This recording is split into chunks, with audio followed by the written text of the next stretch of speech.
The US and Western allies have called for a 21-day ceasefire to allow for negotiations in the escalating conflict between Israel and Hezbollah. The President of the European Council, Charles Michel, called for a reform of the Security Council. Russian forces are assaulting Vuhledar in Donetsk region, trying to encircle the town.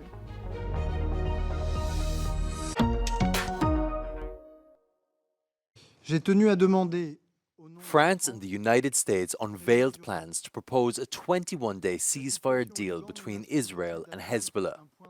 The French foreign minister said a diplomatic solution was still possible and that his country had collaborated with the US on a temporary ceasefire agreement to allow for negotiations. Cette plateforme va être rendue publique très rapidement et nous comptons sur les deux parties pour l'accepter sans tarder afin de protéger les populations civiles et permettre qu'une négociation diplomatique s'engage. The news comes amid fears of further escalation between Israel and Hezbollah that appear to be pushing the region closer to fully fledged war. Addressing troops on the northern border, an Israeli top general said the military is preparing for a possible ground operation. Meanwhile, Hezbollah hurled dozens of projectiles into Israel, including a missile aimed at Tel Aviv.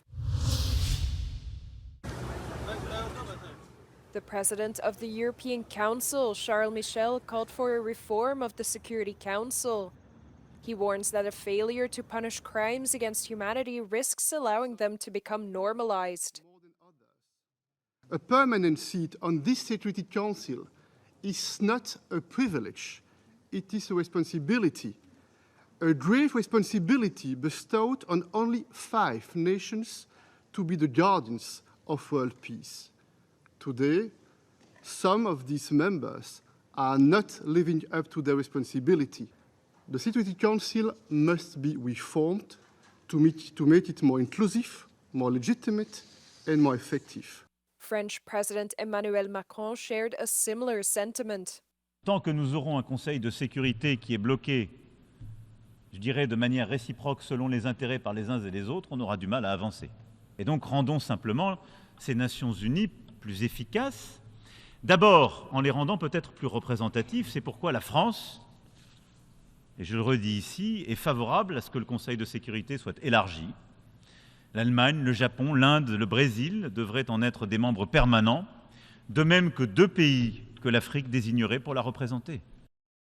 Speaking on the war in Gaza, Macron urged for an immediate ceasefire and advocated for a 2-state solution. He added that all parties must respect their obligations along the Blue Line and that a war must and cannot break out in Lebanon.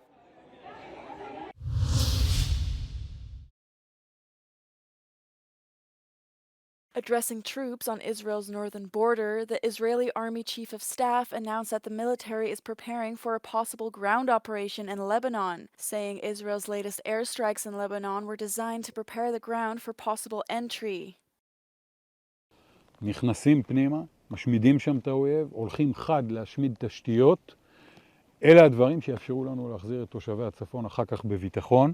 The announcement comes as Hezbollah hurled dozens of projectiles into Israel, including a missile aimed at Tel Aviv on Wednesday. Israel intercepted the projectile, which was the militant group's deepest strike into Israel yet. Israeli Prime Minister Benjamin Netanyahu stated on Wednesday that his country would continue to use force against Hezbollah in Lebanon until displaced residents of northern Israel return home. אנחנו מנחיתים על חיזבאללה מכות שהוא לא דמיין. אנחנו עושים זאת בעוצמה, אנחנו עושים זאת בתחבולה.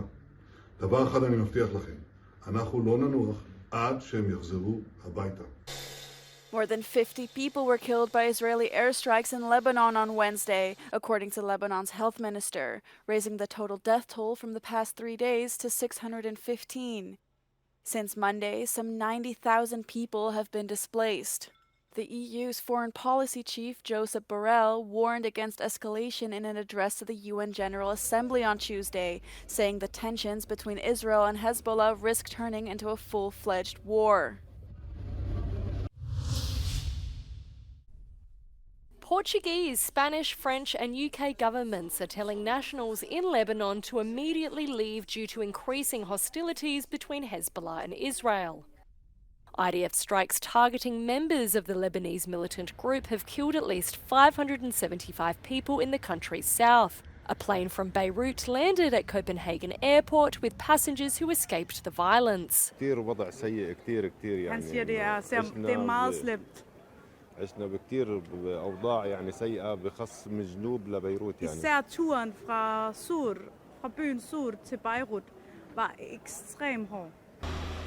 In Brussels, a European Commission spokesperson said leaders will discuss the ongoing situation at a United Nations Security Council meeting on Wednesday night.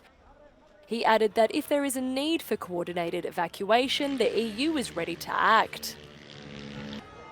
Again, all the contacts, including among the member states of the European Union, are now happening at the highest level, ministerial level, prime ministerial level or leaders level in New York. The evacuation as such, if needed, is conducted by member states affected.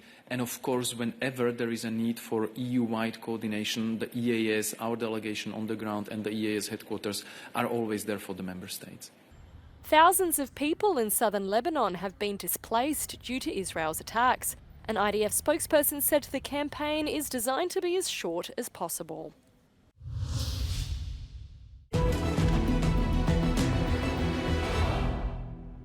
Russian forces have reached the outskirts of Vuhledar and might be now threatening the town from three sides amid what appears to be an intensified offensive push near the settlement. But analysts say the capture of Vuhledar is unlikely to afford Russian forces any particular operational edge for further offensive operations in western Donetsk region. According to the available geolocated footage, Russian forces have broken into eastern Vuhledar and are advancing there.